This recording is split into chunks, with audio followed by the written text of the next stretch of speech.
Good morning, everyone. I'm Ashmi Jain, roll number 6, Ashish Soni, roll number 5. and today we'll be presenting it for you on the topic e-filing of IPR 1.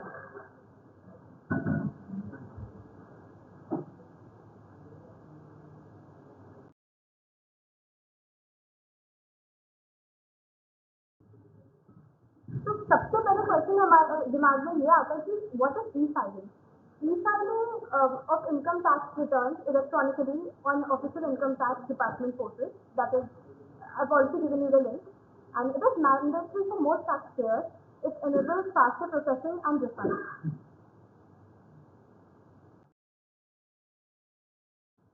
ITR 1 test जो होता है document की applicability होती है residential individual पे जो ordinary resident नहीं है, इनकम उसकी 50 लाख रुपए तक होनी चाहिए और इसमें इनकम जो इंक्लूड होती है वो सैलरी की, हाउस प्रॉपर्टी की और अदर सोर्सेज में जैसे एग्जांपल इंटरेस्ट जैसे etcetera.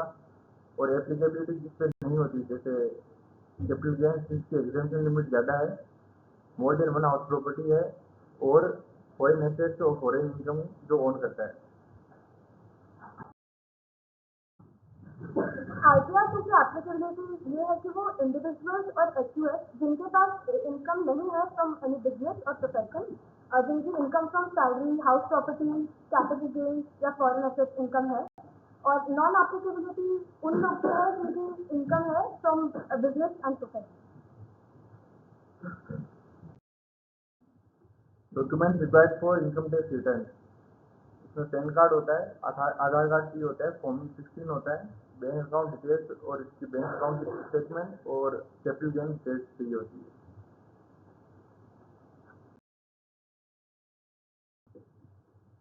The basic steps to file ETR, electronic file ITR are: first step is to log into the income tax portal. Second, go to file income tax return. The third step is select the assessment year, the relevant assessment year. Step 4 is select the filing status. Step 5 is select ITR type. Step 6 is select the reason. Step 7 is validation, and step 8 is e-verification.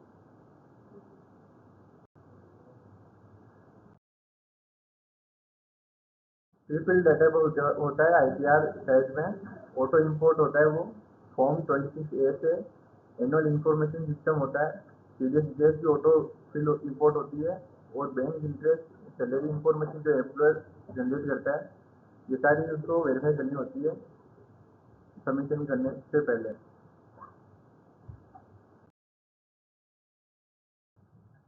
कुछ important deadlines है ई filing of ITR की। सबसे पहले तो जो individual है जिनको audit नहीं चाहिए उनकी डेट एक्सटेंड हो गई है टिल 15 सितंबर 2025, और लेट फाइल करने पे पेनल्टी 1000 से 5000 के बीच में रेंज, मतलब उसकी रेंज वो रहती है depending upon the income of the asset. जो कॉमन गलतियाँ होती है उसको अवॉइड करनी होती है। जो गलतियाँ होती है वो होती है कि अपन वेरीफाई नहीं करे रिटर्न को, मिसमैच हो रहे हैं फॉर्म 16, 26A और एनुअल इंफॉर्मेशन स्टेटमेंट है ना उसको, और रॉन्ग ITR फॉर्म सेलेक्ट कर लेते हैं अपन, या बैंक अकाउंट डिटेल मिस कर रही है, फॉरेन इनकम या एसेट्स रिपोर्ट ही नहीं हुआ है, ये सारी चीज़ें।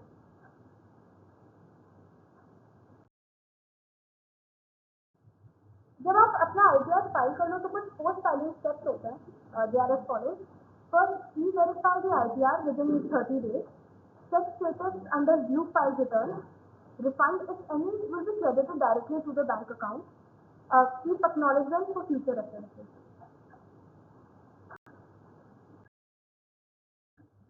इसमें जैसे एग्जांपल है, जैसे एक्सपायर है, रेजिडेंट इंडिविजुअल है, वर्किंग कर रहा है प्राइवेट सेक्टर बैंक में और वो सैलरी ड्रॉ कर रहा है 13,25,486 rupees along with purchases and allowances, or now he wishes to file his income tax liability.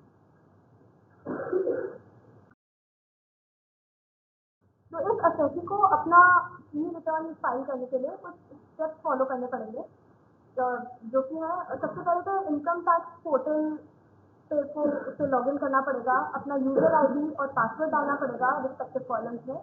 और फिर उसे फाइल नाउ पे जाना पड़ेगा।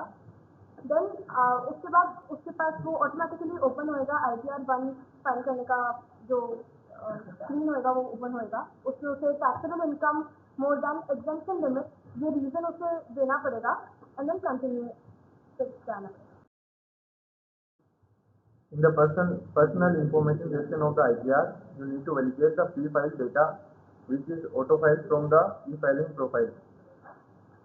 उसके बाद में अपन को एंटर करना है इनकम और टोटल डिडक्शन जो भी है उसकी डिटेल्स डालनी पड़ेगी with the respective section. After completing and confirming all the sections of the form, click proceed.